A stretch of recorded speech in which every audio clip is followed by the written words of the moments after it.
Hello YouTube, this is Mahadev the Thunder Wizard. Today we're going to be talking about the fastest way to access the quantum field mind. And we're going to be talking about what the quantum field is, as opposed to your limited three-dimensional personality, and learning how to manifest beyond the 3D.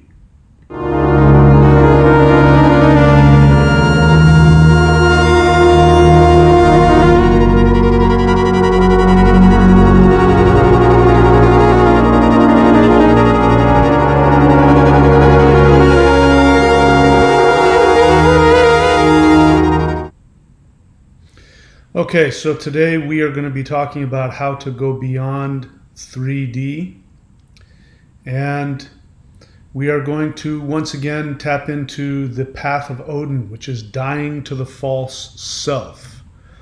Dying to the false self is probably not what you think it is. All right, so let's get into first what the quantum field is. Before I get into that, remember, this channel is not just a YouTube channel where you listen to me talk. This channel is here to help you go beyond all of your limitations, and we have tools which you can use to accomplish that.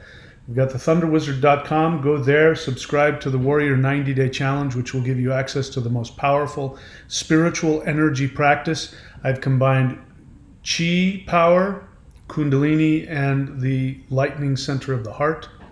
And this is the only place you'll find it in the world in history, thunderwizard.com. Go and check out my books, audiobooks.thunderwizard.com, where you can see this book, Interdimensional Revolution. All right, so what is the fastest way to tap into and access the quantum field? In order to understand the quantum field, we need to understand the limitations of the third dimension. Bear in mind that your entire understanding of reality is filtered through your understanding of the third dimension. And if you do not go beyond your assumptions about what reality is, if you don't go beyond the limitations of 3D, then it's going to be close to impossible to access what we're talking about, which is the quantum field. So the quantum field is just a fancy word for saying things like the quantum consciousness.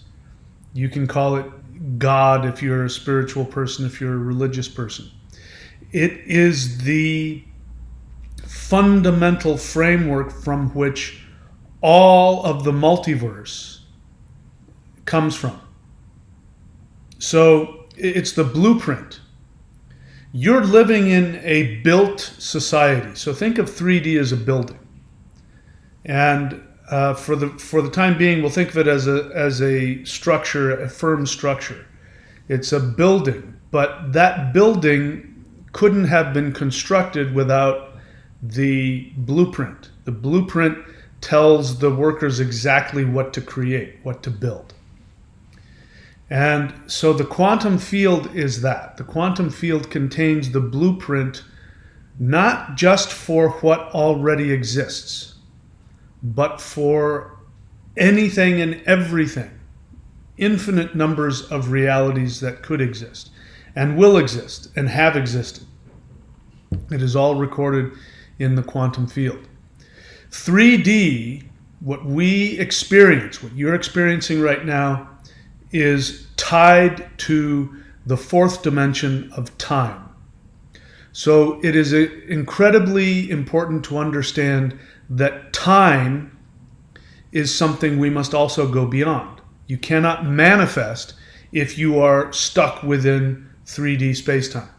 What most people do when they create their lives, because the truth is you've created everything in your life. Positive or negative, pleasant or unpleasant, you created it. Sorry, that's just the fact. You can choose to believe that you are a passive victim, that you're a passive witness of life happening to you. This is why people go to psychics, because they want to know what's going to happen. because they think that the future is something that is already existing. We're just like flowing through this time stream and we'll bump into the future, but it's already there. And that's not at all how it works. Time is something that you can, in fact, we can't even bet on the past anymore. The whole Mandela Effect has destroyed the illusion that the past is something that we can hold on to. So the only thing that you have is what you believe the past is. The one thing that defines the third dimensional reality experience is the belief that what you are doing, what you are feeling, and everything that happens is a result of what you believe to be the past. The one thing, if there's one thing that the mind of the 3D human worships, it is the belief of the rigidity, the truth of the past. You take actions based on beliefs that you have about yourself. And that is reaching into the past. My ancestors called this the web of weird. And weird is an old word, but it actually means that which has been woven. It means space-time. And weird is woven by three giantesses whose names loosely translated are past, present, and future. And if it isn't for your belief in the past, then you won't, you can't be predicted. If you want to create a new future, you have to be unpredictable. Right now, you are very predictable. And you're predictable because you believe you know what the past is. The past, or your belief in what the past is, tells you who you think you are right now. And who you think you are right now contains, among other things, limitations. So somebody asked me a great question in the last live stream, which had to do with when I'm doing well. That was their words. When I'm doing well, I have doubts. Is this normal? And I said, yes, this is called your unconscious resistance. So what you are resisting is going beyond the parameters of your past. Your story. You have a story that you tell yourself. You know, like when you're watching a series and they say, last week, and then they give you a recap of what happened in the last episode. That's supposed to give you a basis of understanding to know what's going to happen going forward. You do that every day. When you wake up, your brain kicks in and says, okay, so yesterday, and it tells you who you are, who you believe you are, and within that are the limitations. So what unconscious resistance is, when you go outside of your programming, when you do something that's different from what you believe you are supposed to be, then what ends up happening is that the old past jumps and says, that doesn't follow the rules of what you are supposed to be. You can't do that. The feelings that you have will be feelings of fear and guilt, shame. One of the most amazing things that I've experienced in this interdimensional meditation course, which I teach. If you go to thunderwizard.com, you can subscribe and learn my interdimensional meditation techniques. But one of the most amazing things that has happened to me as a result of that is that when I'm in an interdimensional state, I'm tapping into the quantum field.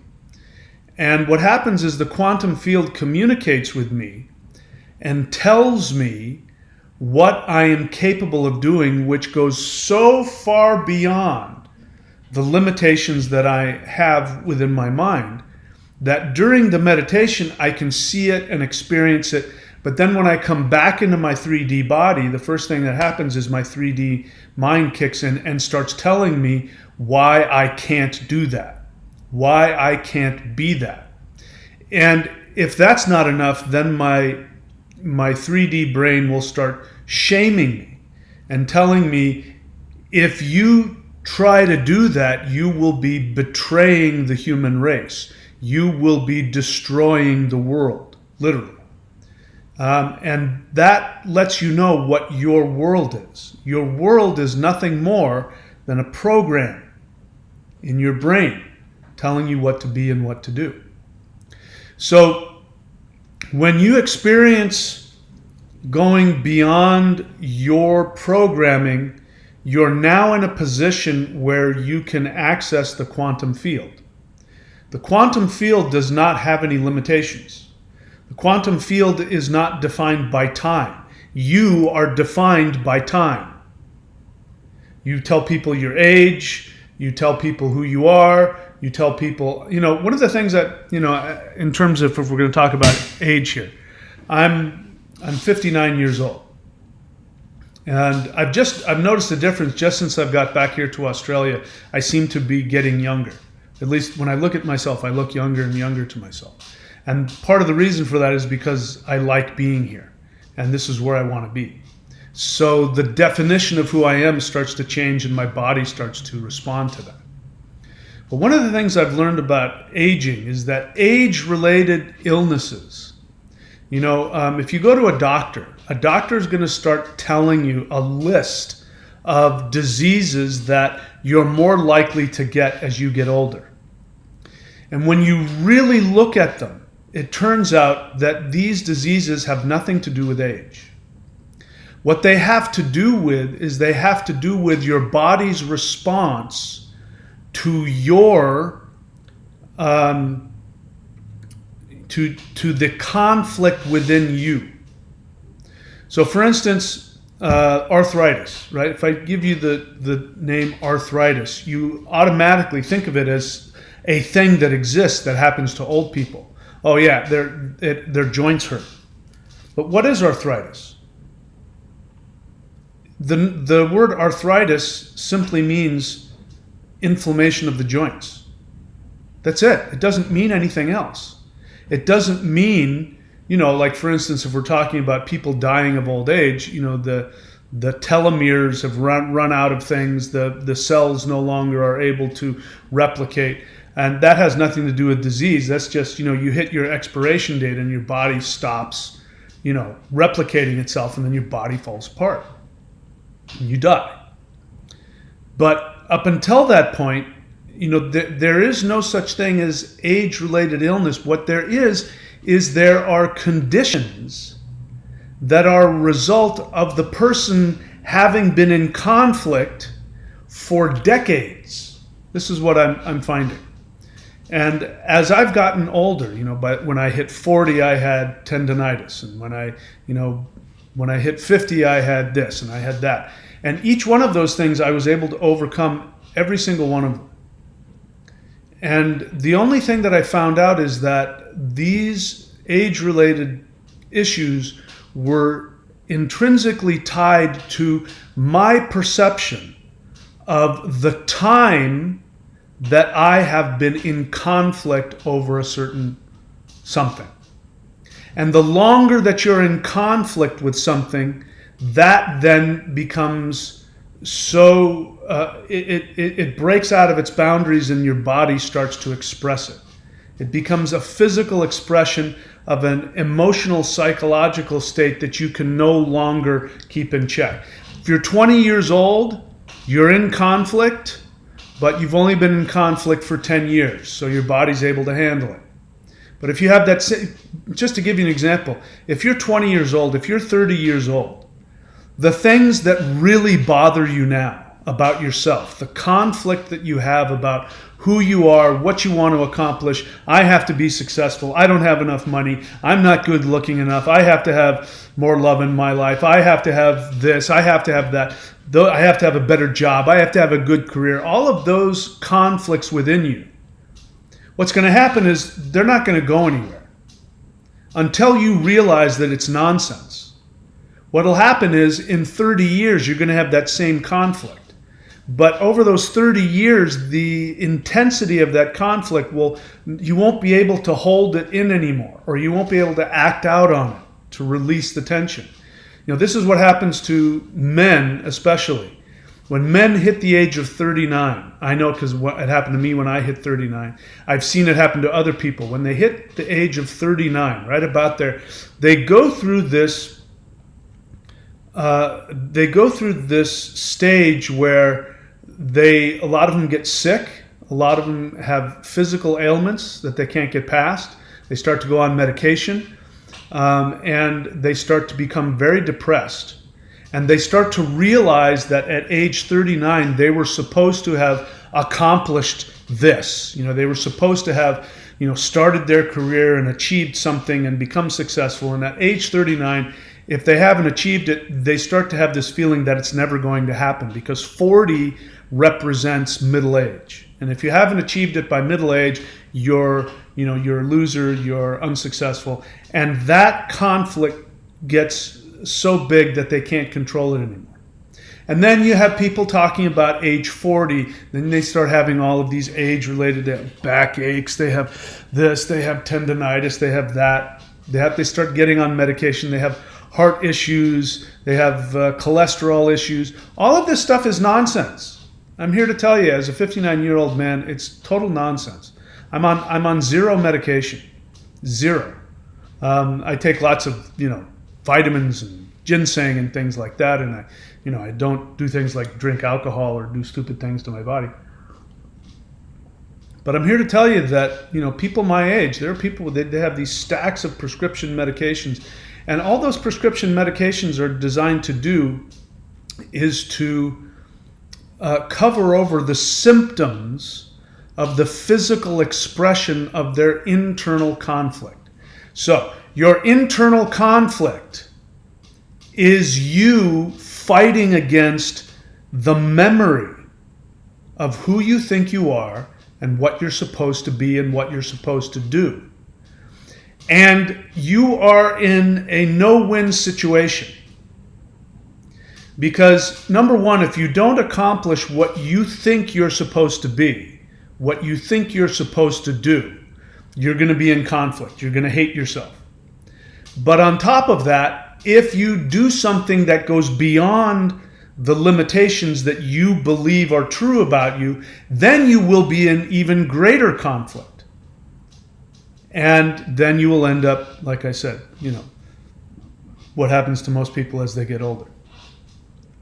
So if you want to go beyond the constraints of 3D limitation and time, in my experience, the fastest way to do that is to go directly to the quantum field.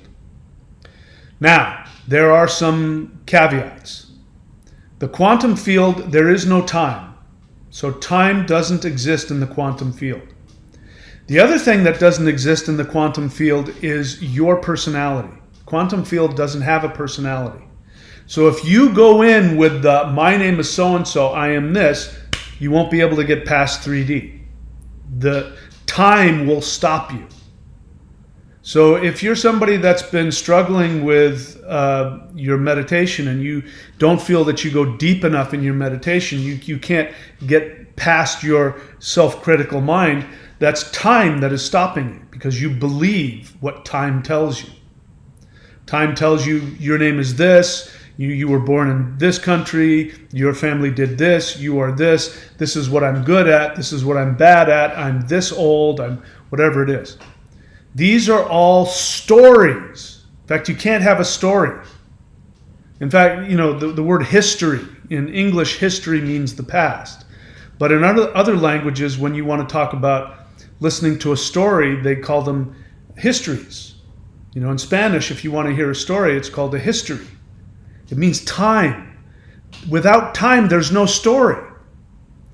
So in order to be connected to the quantum field, you can't bring your story with you.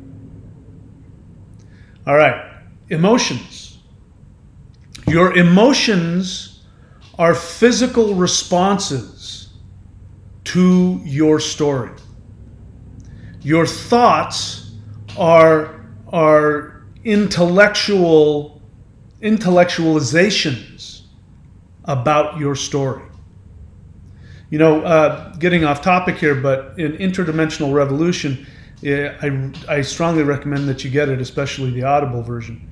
In Interdimensional Revolution, I lay out in one of the chapters, I prove, just logically, I prove that alien abductions are done within the third dimension and done by humans. I prove it. And the reason why if you believe aliens exist, if you believe aliens who abduct human beings, if you believe these beings exist, it means you're trapped in the third dimension. Because without your base belief that the third dimension is what reality is about, you won't believe in aliens. You'll believe in extraterrestrials. You'll believe in higher dimensional beings.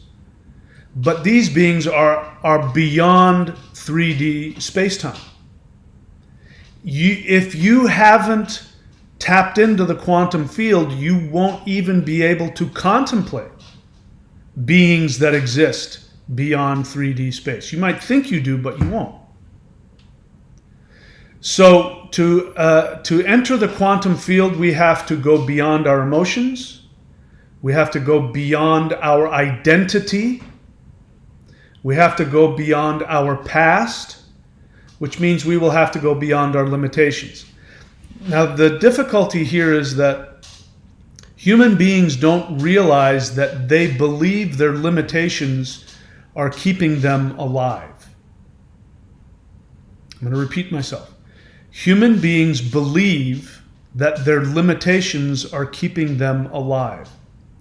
So when you start to think interdimensionally and you go beyond your limitations, whether that be personal, emotional, psychological, financial, I mean, just at that level, what you think you're capable of earning financially, what you think you're capable of doing physically, you know, just even on a 3D level, when you go beyond that, your unconscious self-protective mechanism, which is directly connected to time and your belief of who you are and who you were, when you go beyond that, your unconscious mind will start to tell you you're dying.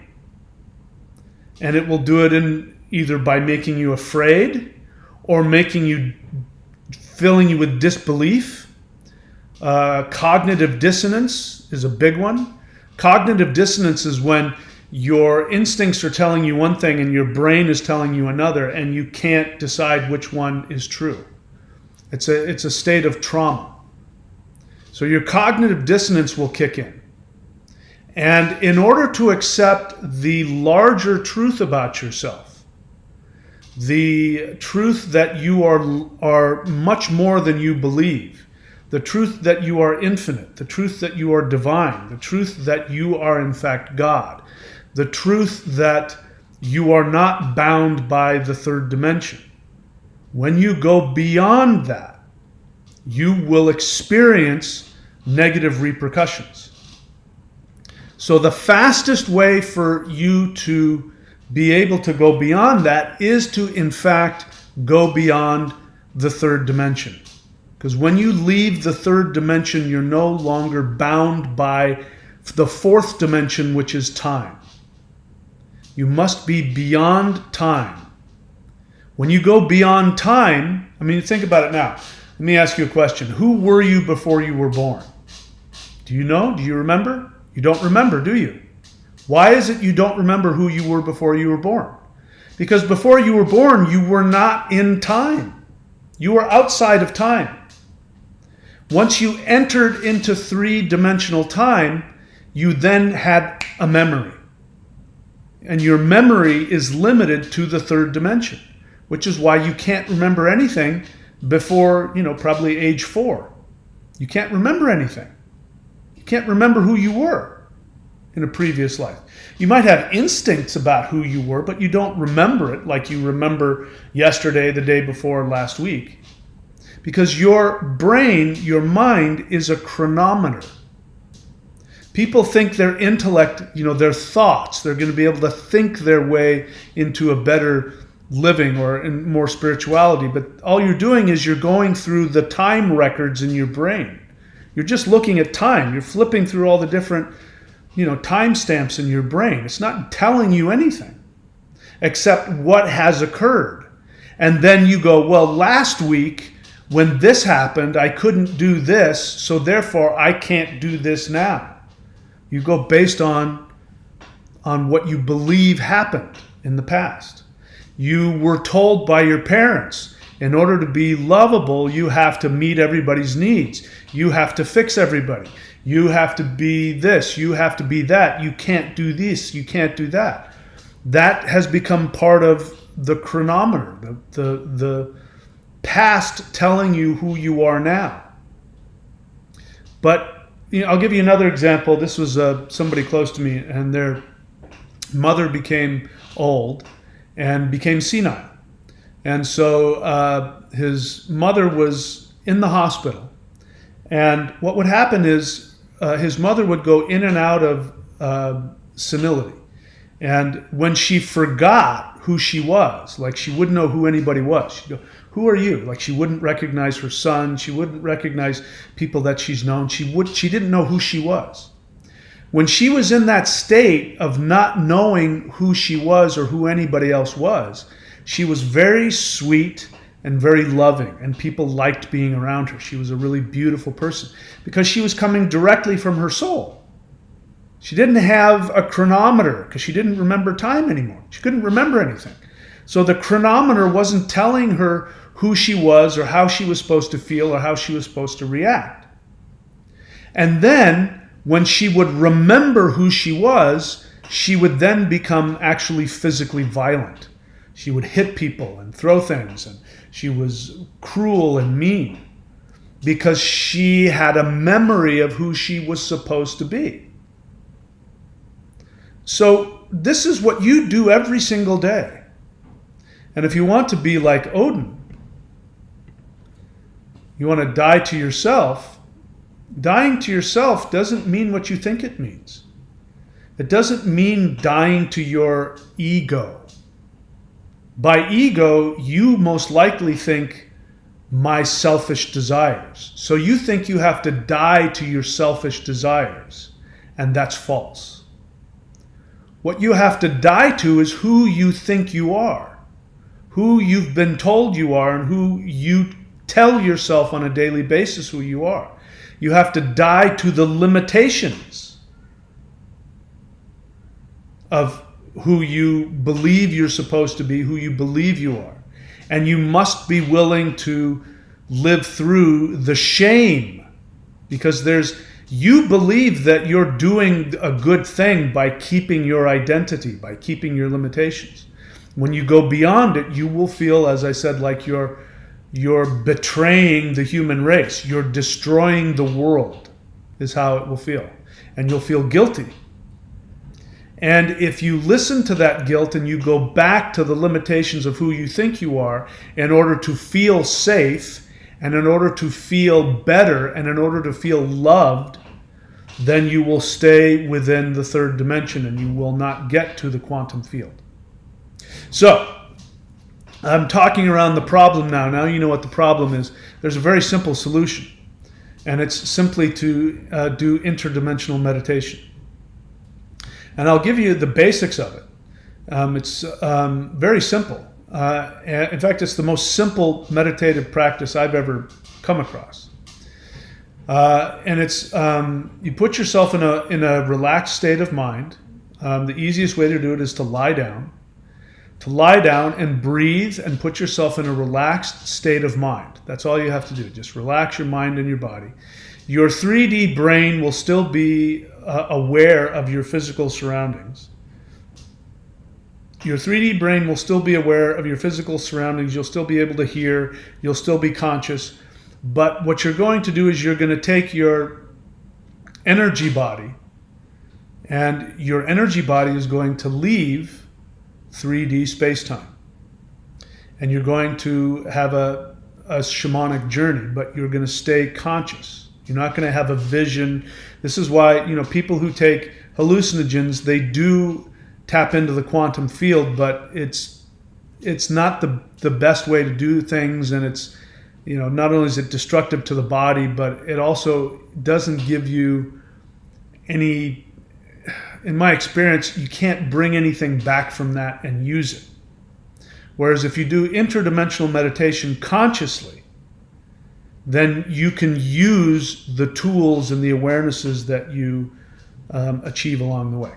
Okay, so you're going to lie down and you're going to get yourself into a relaxed state of mind, breathe for 3 minutes, whatever it is that you need to do. I have techniques that I give you here in the Interdimensional Meditation course, which you can find at thunderwizard.com if you want to follow my techniques. But once you've gotten yourself into a relaxed state of mind, then you are going to imagine, and that's all it is, you are going to imagine yourself coming out of your physical body through your heart. And you're going to then look at your body lying there. And you're going to imagine yourself going up, rising up above your body, going up through the roof, out of your house, going up above your house, going up above your neighborhood, above your city, above your state, above your country. Keep going up and up and up until you go through the Earth's atmosphere. And once you pop through the Earth's atmosphere and you're looking at the globe of the Earth sitting there in space, you will now be outside of 3D space-time. When you're in that state, you're still connected to your physical body. Your physical body is still aware. So what this means is that your energy body will be giving information to your 3D mind in a way where your 3D mind will not be filtering the information. Because your 3D mind thinks you're just having, an imagination exercise. So your 3D brain will let you do this and won't try and stop you. Because you'll be telling yourself, I'm just meditating, I'm just having an exercise. And your brain goes, okay, go ahead, you go ahead and do that. Play with your fantasy all day long, that's fine, that doesn't bother me. And then what you're going to do is you are going to then make the mental invitation for a higher dimensional being who you trust. If you need to say a light being who loves me and has my best interest at heart, if you need to do something like that in order to feel safe, go right ahead. The truth is you don't have to do that, but many people are afraid. They don't, they get scared of evil spirits or demons so all you have to do is just simply send out the mental invitation for any being of light that has your best interest at heart, that loves you, to come and communicate with you. And when that happens, a being will come. I guarantee you, without a doubt, a being will come. In fact, that being is with you now, even though you don't realize it. You're trapped in 3D space-time, but you don't realize that there is a higher dimensional being that has been with you throughout your entire life. I mean, not just one. Probably infinite numbers of them. But you don't know that yet because you haven't gone beyond the limitations of space-time. So, in your meditative state, you're out there, you're imagining yourself floating above Earth, outside of Earth's atmosphere, outside of Earth's gravity. Gravity, by the way, has everything to do with time. I don't know if you know that. But you're outside of the gravity of the Earth, and you send out the mental invitation for a higher dimensional being of light. If you want to call it an angel, if you want to call it your higher self, if you want to call it a spirit guide, you can call it whatever word you want. It doesn't matter. And you may or may not have an experience. You may sense something. You may feel in your body an energy. You may see something. You may get an impression. You may get an intuitive communication. It doesn't matter whether you see or experience something. I promise you it doesn't matter. They are there. And then what you're going to do is you're going to create a relationship with that being. And the first thing you can ask that being is, tell me who I really am. This is probably the most valuable thing you can get out of interdimensional meditation. That being will then begin to tell you, either through vision or through feelings or through telepathy or through symbols, maybe later on in dreams, maybe you're not able to hear anything at the moment, but that being will then begin to tell you who you really are outside of 3D space-time.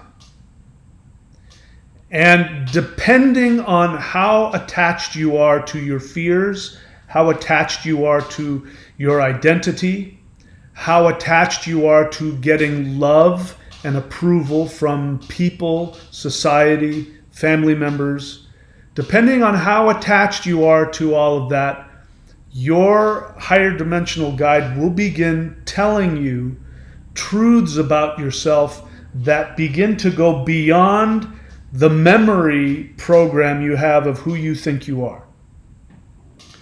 And everybody's going to have a different experience. My experience was absolutely horrifically, just blew my world to pieces, exploded it into smithereens. And it was extremely traumatic.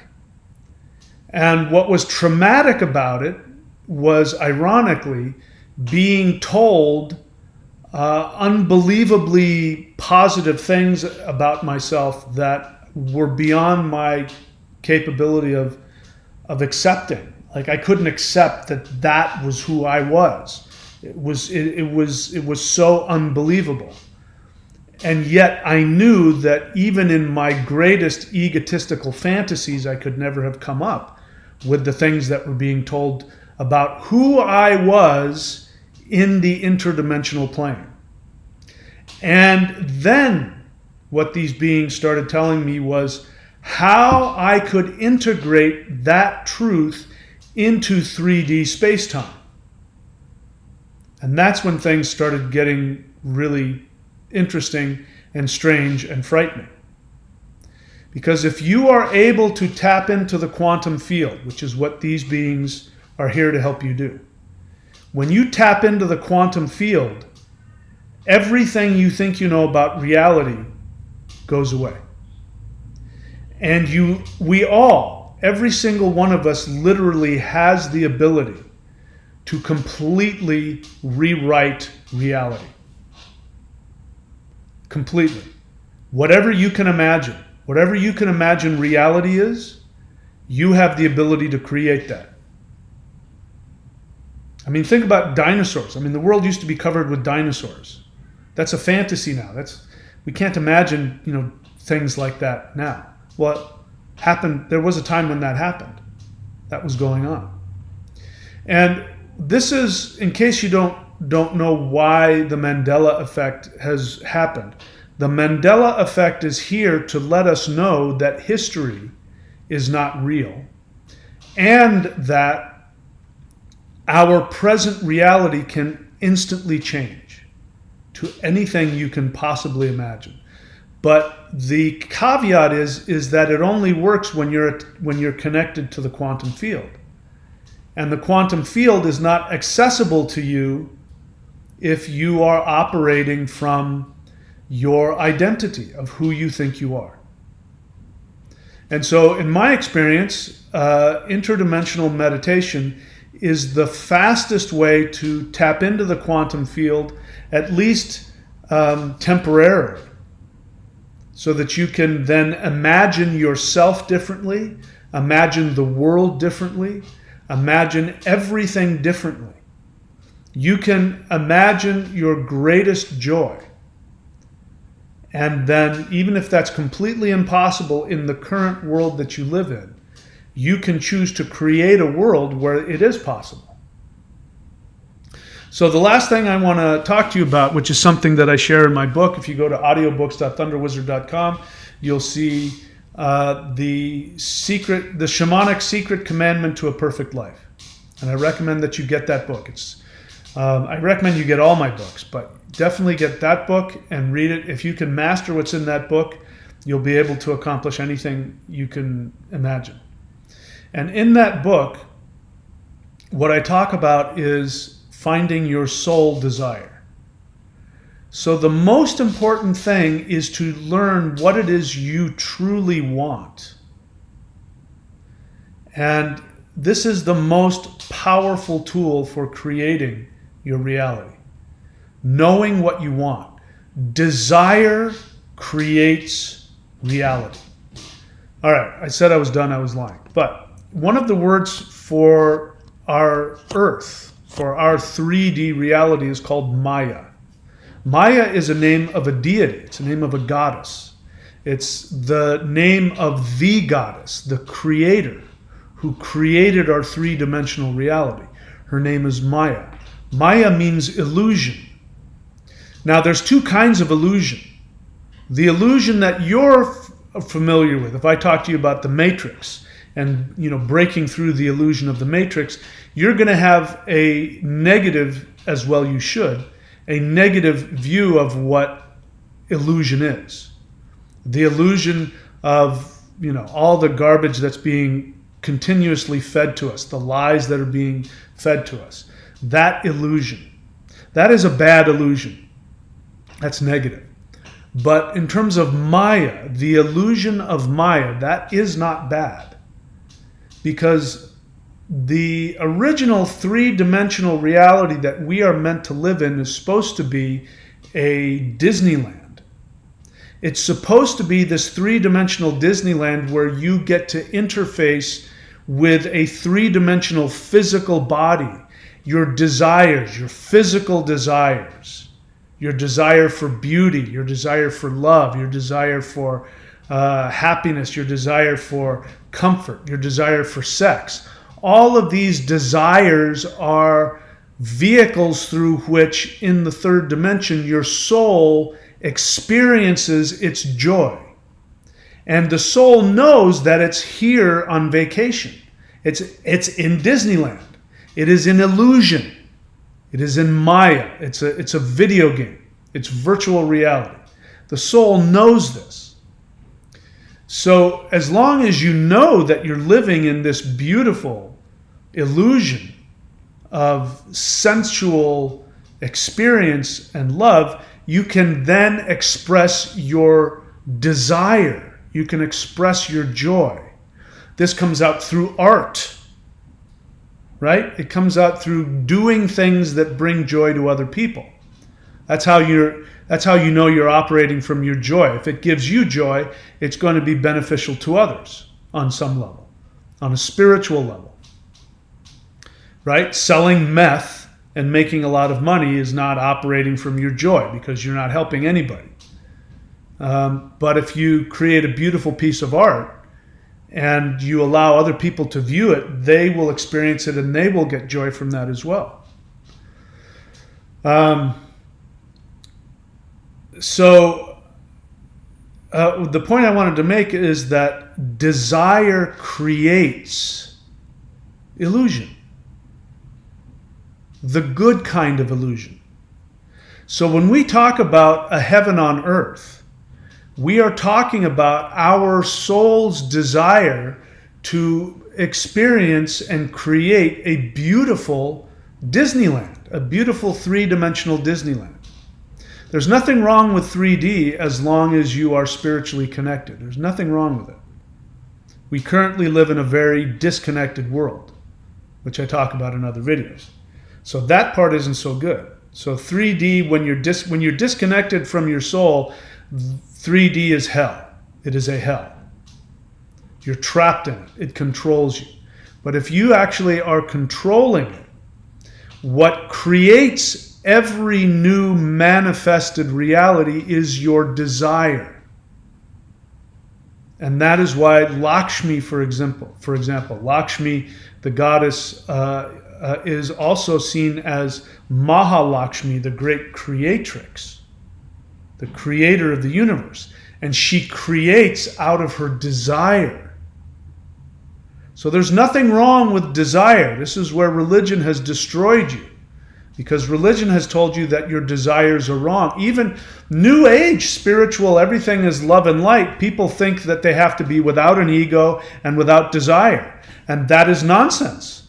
That is just pure codependent nonsense. The true reality is when you live in 3D and you have all of your desires. You embrace all of them and you express all of them. Then when you go into the quantum field with your desires, without any guilt, without any limitation, you can create an entire universe. You create an entire universe with your desire. So, you must know what you want.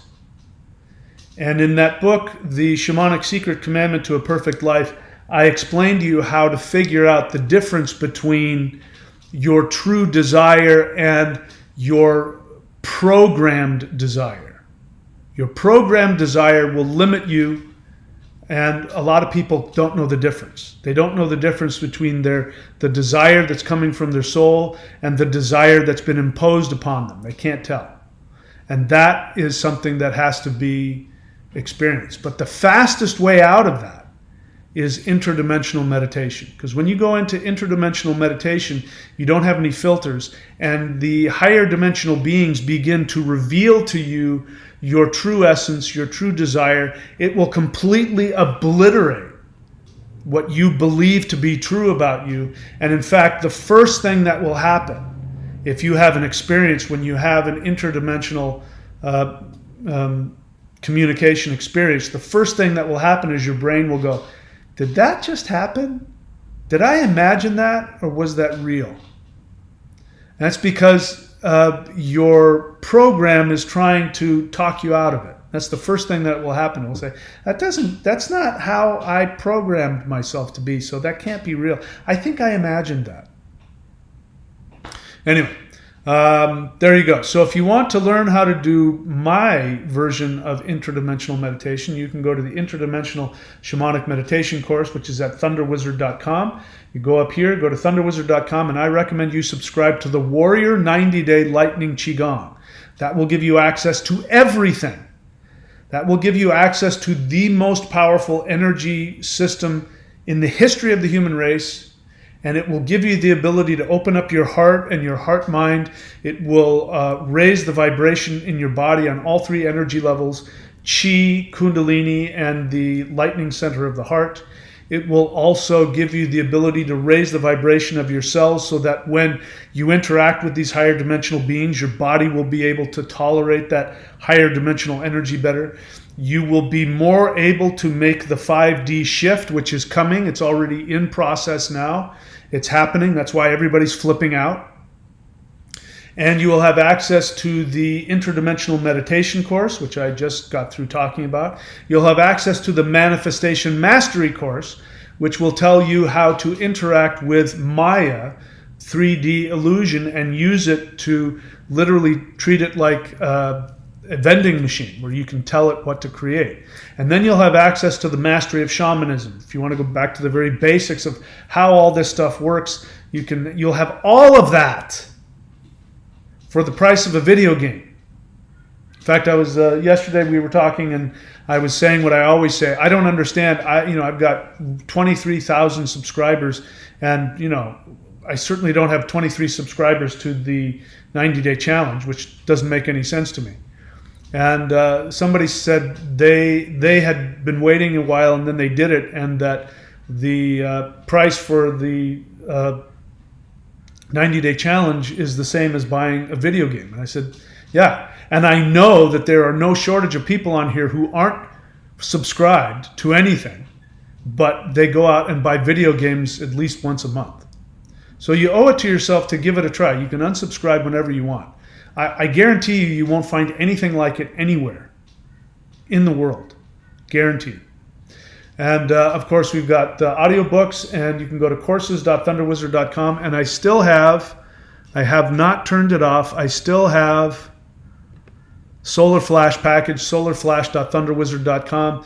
I also have, if you go to maushan.thunderwizard.com, you can see I still have the Maoshan practices I'm giving away for almost nothing, but I'm getting pretty close to getting rid of that. So take advantage of that. I had a really rough landing when I got here to Australia, so I haven't done anything for a couple of weeks. So take advantage of my laziness while I'm still lazy. All right, having said that, I'm happy to take any questions if there are any. If you have a question, write the word question in all caps. Just the word question, not the whole question. If you have a feeling, you can share a feeling. Just write the word feeling in all caps and then share a feeling. All right, so Africa Hunter must be new to my channel. So again, if you have a question, you can see below your question, somebody wrote the word deep question. You don't need to write deep, just write question. So just write questions so I won't miss it going forward. You say, Africa Hunter, can spiritual benefit after vasectomy and sex mad? All right, so welcome to my channel. I appreciate the question. It's a great question, but if you really want to learn from me, it's in your best interest to learn what I teach. The way to do that is to watch more videos on my channel. And if you know how to search within a channel, you can go and search anything. You want to search sex magic or vasectomy or tantra or anything like that. If you know how to do that, you can search my channel for any of those things. Bottom line is, I don't teach any of that, so I'm not going to talk about something I don't teach. Perfectly good question, but I don't teach that, so I'm not going to touch that subject. Lushka, question, when you explain you must kill your mother, let me be clear when I say that. When you go beyond your limitation, remember this, that Maya is the mother. So illusion of any kind, this is very important. If you are under any kind of illusion, whether that illusion is spiritual or whether that illusion is the narrative, like the deep state narrative, the mainstream media narrative, whatever illusion you are under is your mother. To your mind treats it like your mother. And remember that an infant is dependent on the mother for survival. What that translates to as an adult is whatever illusion you are under, whatever narrative you believe, your nervous system believes that that narrative is keeping you alive. That's why you can go and talk to people who tell you you need to get 4 or 5 times to be protected over something that isn't a problem. And when you show them actual evidence or when you give them actual information, they will get very angry with you and they will tell you that that's a conspiracy theory and they won't even listen to it. I did the same thing 2 years ago. It was exactly the same. The reason is because that narrative to them is their mother. And they believe that if they don't buy into the narrative, that they will die. In the same way that an infant, if, in Ice Age times, if a mother put an infant down on the ice and walked away, that infant felt like it was going to die and probably would have. So understand when she says, when you explain you must kill your mother, what I say is you must kill the narrative within you, which to your unconscious will represent destroying your mother. That's why it is so challenging to die to yourself. Dying to yourself means that you will betray what you feel like is your own mother, and it will be incredibly difficult. It will be frightening, and you will be filled with shame, you will be filled with fear, you will be filled with confusion, because you will be going into some place you don't understand. So that's what she's talking about. She says, when you explain you must kill your mother, and I don't know what a piogram is, and the piogram of killing the mother is crucial metaphorically. How do you initiate this correctly and heal from past life, death, pain? Too much thinking, Lushka. Why are you thinking? You don't need to do all that thinking. What is that? How does that thinking help you? All of that thinking is a defense mechanism. What do you mean, do it correctly? I don't know what that means. Is there an incorrect way to kill your mother? There's the correct way and the incorrect way. Again, I don't mean that literally. That is a metaphor. You just simply, Lushka, I don't know what of my services you are. I don't know if you're subscribed to the 90-day challenge. I don't know if you've read my books. Go back and read my book or watch the video. You don't want to pay the $10 for the book? Go watch the video where I read my book, The Shamanic Secret Commandment to a Perfect Life. Learn about taking action on your soul desire. Forget about correct, incorrect. Forget about all that garbage. It doesn't mean anything. It's going to be painful. It's going to be frightening. I mean, you're going to feel like you're doing it wrong. You're going to feel like it's killing you. You're going to feel horrible. You're going to feel shameful. You're going to have all kinds of horrible feelings. You're going to feel sinful. So this desire to do it right is actually a desire to, understandably, avoid painful feelings. And there's no way around that. Sorry. They wouldn't call it dying to yourself. If it was something that wasn't painful, they would call it, changing yourself. They don't. They call it dying to the self. Death is death. You are going to have to die to who you think you are. And that's not going to be done right or wrong. It's messy. It's not clean. It's a messy, killing somebody. There's blood everywhere. You're going to be torn to shreds. So stop trying to do it right. Just do it. You say, I am now just becoming aware of how I must have died. The correct is have died. There's no such phrase as of died, just to let you know. How I must have died tragically in a past life as yourself from my partner's dream, and know you can relate to this. Yes, I do remember having dreams about multiple past life deaths. Anyway, good. Just keep going. Just, don't. Again, I go back to my ancestors. They had a mantra. My Norse ancestors said, those who die in battle go to Valhalla. They don't say those who were fearless. They didn't say that. They didn't say those who do it correctly. They didn't say that. They didn't say those who vanquished all uncomfortable feelings. They didn't say that. They talked about the action. They said those who died in battle. Meaning, when you are willing to take the action regardless of the cost, no matter what, you don't think about the negatives. You only have a goal in mind and you go after it, even if it kills you. And sometimes you have to be serious about that. I mean, if people didn't have that nobody would climb mountains. Nobody would surf 40-foot waves, 400-foot waves. People wouldn't accomplish anything if they didn't have that mindset of, even if it kills me. People who surf giant waves, there's a very real possibility they're going to die. And a lot of them almost do. That's why, the big wave surfing they do now, they have these jackets with, inflatable things, and they have people with jet skis, because back in my day in the 70s, if you went out there on a surfboard without a leash and without a life jacket and without, there was a good chance you're going to die. But people did it anyway. So Lushka, you just gotta have to do it. Stop trying to figure it out. I'm sorry. I'm sorry that it's painful. I'm sorry that it's frightening, but that's just the way that it is. I don't know how. This is why I'm not a billionaire. Because if I wanted to be a billionaire, what I would do is I would placate everybody's ego. I would placate everybody's narcissism, and I would basically teach the law of attraction, which says you don't have to take any action, you just have to have a bunch of good feelings. And if you do that, good stuff will come. And it's pure nonsense. It's pure infantile, narcissistic nonsense. The truth is, those who die in battle go to Valhalla. Those who are willing to take action.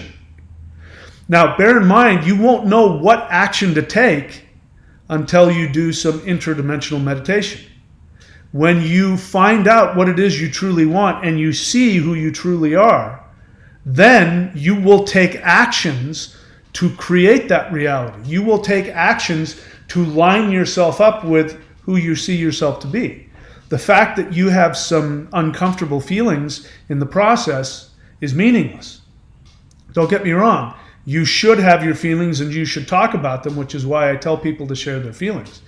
But your feelings are just that. Feelings are nervous system responses to thoughts. They are nervous system responses to stimuli of all kinds. That's all they are. And people let these emotions completely rule them. The irony is that people who think if they turn their feelings off, which you shouldn't do. But when people try and go numb, which is why people smoke weed, watch porn for 3 days at a time, gamble, drink, smoke. People do that to numb their feelings for understandable. They don't want to feel bad. But it doesn't serve you when you try and turn your feelings off. What ends up happening is that your feelings then actually become more empowered. They go into your unconscious, and then they start telling you what reality is. And then they make it impossible for you.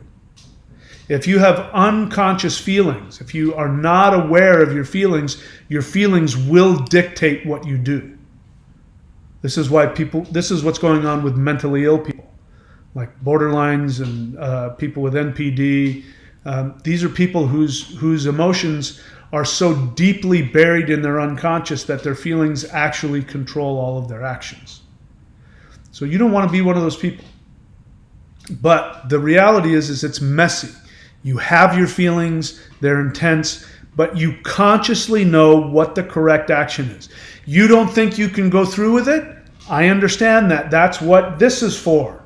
So if you're watching me, you hear what I'm saying, but your feelings stop you from taking action. You know what your feelings are, but you can't push past them. That's what the 90-day challenge is about.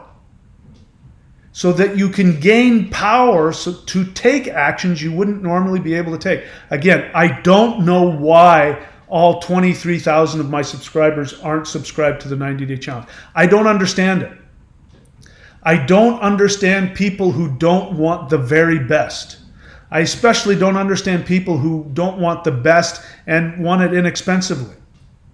I don't understand it. I mean, I understand the resistance to it. Anyway, if I had a better, more effective method, I would give it to you. But in my opinion, there isn't one. And there hasn't been one in the entire history of the human race. And I know that sounds really grandiose, but I don't have any ego attached to it. I just believe it to be true based on my experience. All right, Josh P. Question, does the imagination or vision need to be very clear? No.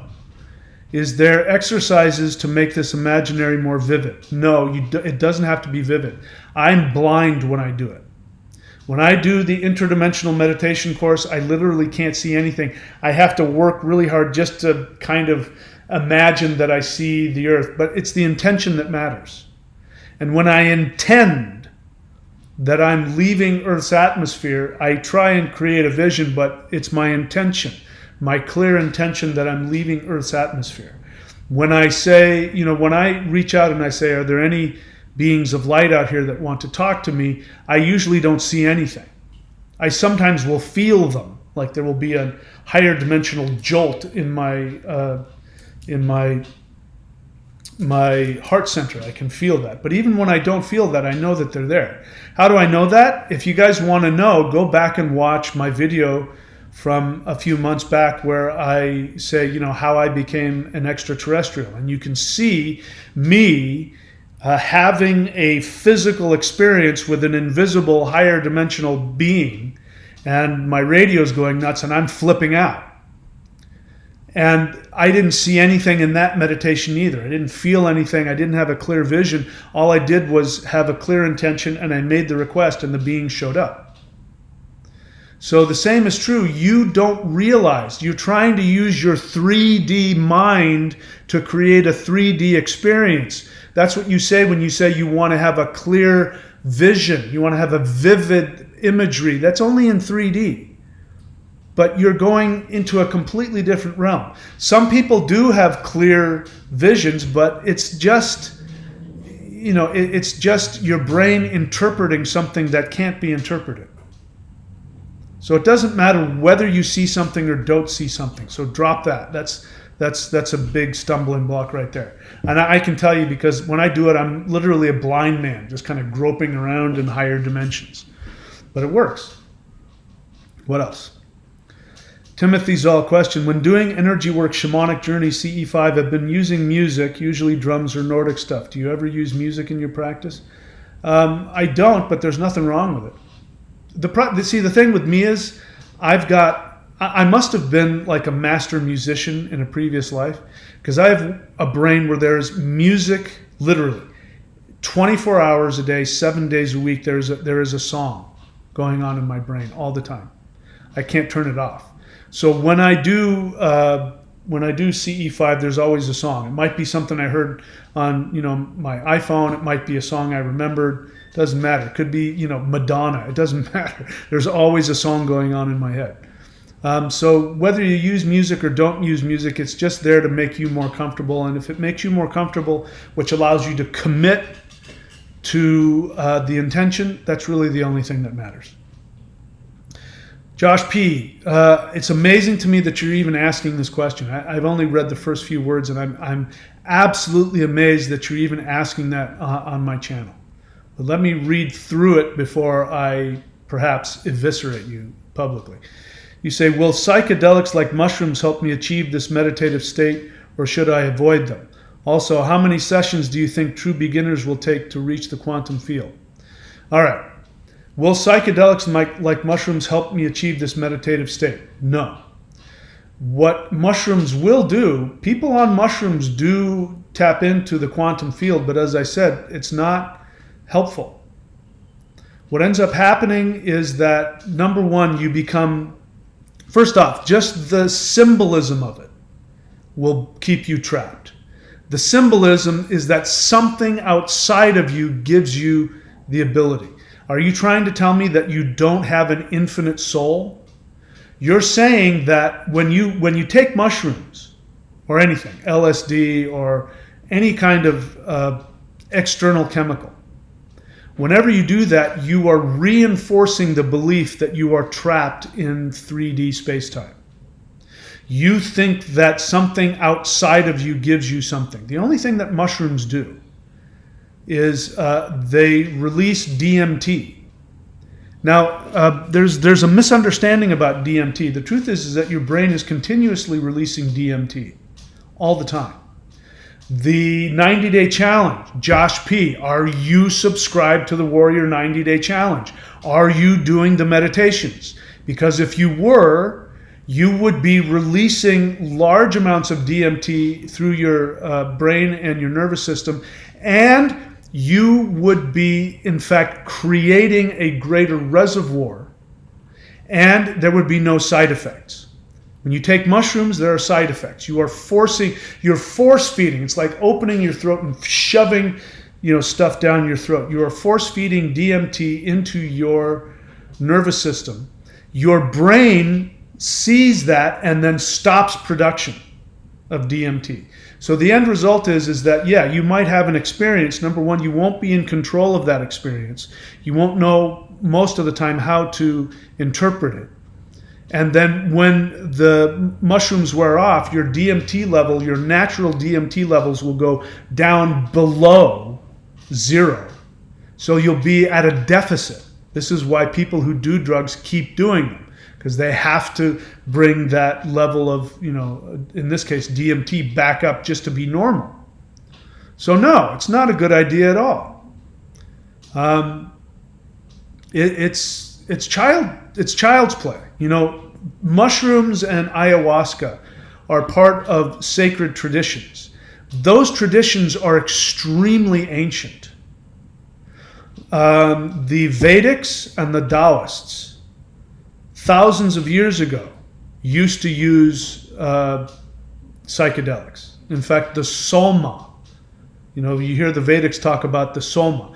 The Vedic priests initially used to create this thing they called Soma, which was probably a mixture of cannabis and ephedrine and a bunch of other things mixed together, and they did rituals and blah, blah, blah. And they would drink that, and the Vedas were actually them writing that, but they were high on a drug.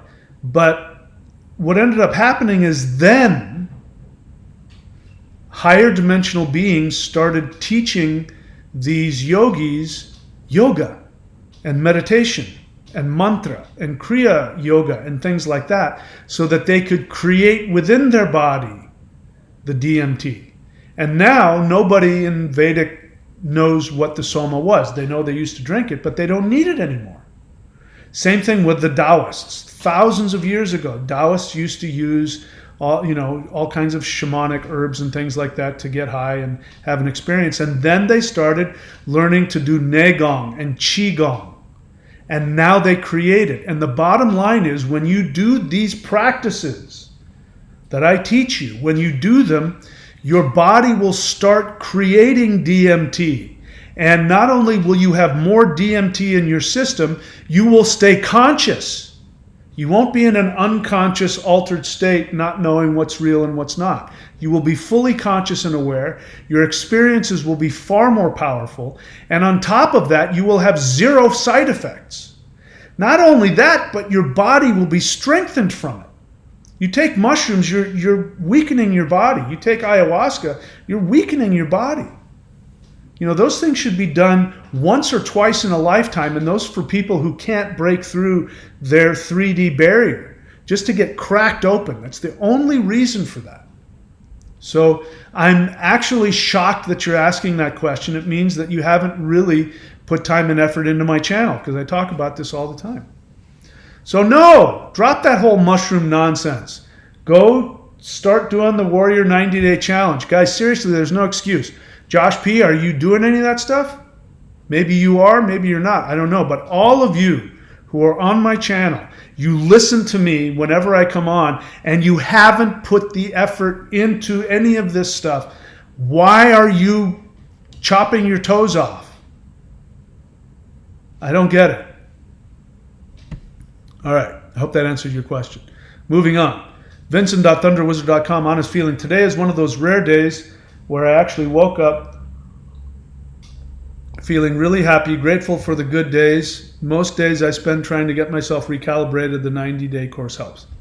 Yeah, so Vincent, you're now, at some point with all the work that you're doing, in the beginning it can be really tough. But the only thing that's happening is you're becoming aware of what's inside of you. And when you become aware, you're actually releasing it, which is different from when it comes over you and it pushes you into a negative mind state, and it pushes you into a more unconscious, dysfunctional state. So when you heal, there's this town called going crazy. When people become more dysfunctional, as they're becoming more and more dysfunctional, more and more mentally ill, they go through this place that's called going crazy. And they feel like they're going crazy. I can remember at 10 years of age, I was 10 years old when I remember feeling like I thought I was losing my mind. I thought I was going crazy. And I was getting more and more dysfunctional. And so when you become dysfunctional, when you become emotionally, mentally, psychologically, dysfunctional, you go through this town called going crazy. And then you end up in crazy town. When you're in crazy town, however, you think you're sane. Crazy people don't think they're crazy. But then when you start doing the work, whether it's the 90-day challenge, or whether it's 12-step work, or whether it's meditation, or whether it's therapy and or all of the above, when you start doing that, then what ends up happening is you start to get better, but you have to go through a town called going crazy. So you have to come out of crazy town, and then you have to go through a town called going crazy, and you feel like you're going crazy again, when actually what's happening is your craziness is reversing itself.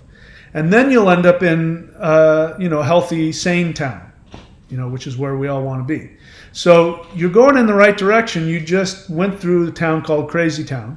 And you'll have to probably go back there a few times before you finally make it to Sane Town. So you're going towards healing, you're going towards health, and you're experiencing that today. And what will happen is you'll have more and more of these days More and more of these days where you wake up feeling good, feeling better. This is going to continue to happen. You'll have bad days and good days, but you'll have more good days than bad. Zakara, question. I have NPD. Okay. And I am doing a lot of energy work on a daily basis, yet I'm not experiencing any unconscious feelings yet. Well, how do you know that? Unconscious means you're not aware of it. So you're telling me I'm not aware of any of my feelings. So what you mean is you're not having any conscious feelings. You're not becoming conscious of your unconscious feelings. So that's what I'm hearing you say. Will this happen over time? Also, will it help with existential OCD? So Zakara, if you truly do have NPD, then that is a fairly serious mental illness. And you're outside of my expertise. I don't know what happens to people with NPD that do this kind of stuff. I don't know. So I really can't answer your question. My suggestion, if you're not already doing so, is to work with a therapist. I don't know about NPD, but I know that with BPD, DBT therapy works really well. DBT therapy, DBT group therapy, and then the daily exercises work really well to help people become conscious. Because if you truly have NPD, then you are at the, I don't mean this negatively, but if you truly have that diagnosis, it means that you're at the height of unconsciousness. It means that you are not conscious of the majority of your feelings. And in fact, you misinterpret most of your feelings. So you're not really conscious of a whole lot. The actions that you take are mostly coming from your unconscious, reactions to everything. You react to everything from a deeply unconscious place.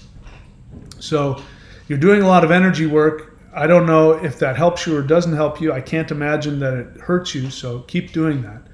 But you're going to have to be doing some kind of, mindfulness therapy.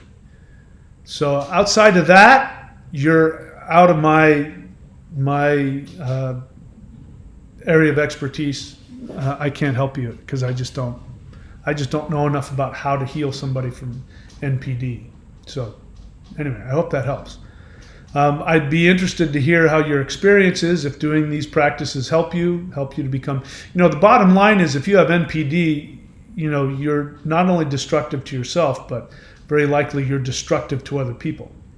And you don't have healthy attachments to other people. So what will be the real defining thing to let you know whether you are becoming more conscious is whether or not people have a positive, healthy feeling when they interact with you, when they are benefited by you and not damaged by you. And that is a much better, the thing about, one of the sad things about BPD and NPD is that current psychology has this definition of empathy that is inaccurate and unhelpful. And so somebody who has NPD supposedly has limited empathy for other people. Now, that is true in the sense that somebody with NPD does not relate to other people and sees other people sort of as stick figures that walk around that don't really have any real existence. And that is what we call empathy. But unfortunately, the psychological community believes that empathy is a feeling. And so they base people's empathy based on what they feel. And the truth is that true empathy means that you are conscious of what is beneficial for that person. That you may not feel a connection to them. You may not feel like they exist. But on a conscious level, you are aware that they do exist, and you are aware that there are certain things that you do that can be beneficial to them and has nothing and gives you nothing, right? Doesn't give you any narcissistic supply. So when you're able to take actions for other people to make them happy, and you don't get anything out of it, and you don't get any credit for it, and you're able to continuously do that, that is actual empathy. And so the sad part is that people with NPD think they can't recover because they don't feel it. They don't feel the feelings of empathy. And so because they don't feel the feelings of empathy, they think they're supposed to, and they don't. They stop. They stop trying to live unconditionally, with unconditional love towards others. So you can learn how to act in ways that are helpful to other people. You can learn to give to people without wanting anything in return. And you can get used to the discomfort of knowing that you're doing something for somebody and you're not getting anything out of it. And that will be your own experience. But when you can learn to do that, spend 24 hours a day living in such a way where you live and you give to other people and you empower them and you know what it is that's helpful to them regardless of how you feel about them, then people will not experience you as a narcissist. Because that is just a label. People with BPD, they actually have more chance to recover, but only because they actually have this experience that they feel what they interpret to be empathy. But the truth is that's not empathy either, because it's very situational. The moment that their feelings change, they then act narcissistically and destructively, and so they're no different from an NPD in that. But they can heal because they believe they have empathy, because they feel it. So the only thing that gives them the ability to recover, whereas an NPD might not recover, is the belief that they have empathy. And I'm here to tell you that I don't care whether you feel it or you don't feel it. If you take action, and this is true for anybody, if you take action towards other people in a way that benefits them without giving you any credit or any narcissistic supply or any selfish benefit from it, then you are acting with unconditional love, regardless of how you feel. And the universe doesn't care how you feel, the universe cares how you act. And the same with other people. If you continuously act in a way that truly is unconditionally loving and you do not harm people or use them for your own selfish ends, if you don't manipulate people, lie to them, or treat them like objects, if you treat them like they have value and they deserve to exist, and you treat them the way you would want to be treated, regardless of how you feel about them, even if you hate their guts when you do it, they will think you have empathy and they will start telling everybody what a wonderful person you are. So there's your lesson on empathy. Hopefully that's helpful. Josh P. Josh P. So you're kind of new to my question. You're new to my channel. So spend more time on my channel. You can go look on my channel. I have a video about marijuana and the effects of that, and I talk about that as well. I'm here to tell you, Josh, if you're using psychedelics, you're doing yourself a huge disservice. You're actually disempowering yourself. You're actually disconnecting yourself from the quantum field. You're actually making your body more powerful, and you're attaching yourself more deeply to the 3D. It's an illusion. Every time you take a hallucinogen and you have an experience, you don't know whether or not you're connecting to the quantum field or whether or not you're connecting to your own unconscious. Your own unconscious is a whole universe in and of itself. And so this is what's called a bad trip. When people have bad trips, they're not connecting to anything other than their unconscious. And the more psychedelics you take, the more likely you are to tap into your own unconscious. So get rid of it altogether. And I challenge you to do the 90-day challenge. And when you're done with the 90-day challenge, tell me that it didn't work for you. I dare you. Nobody's done that so far.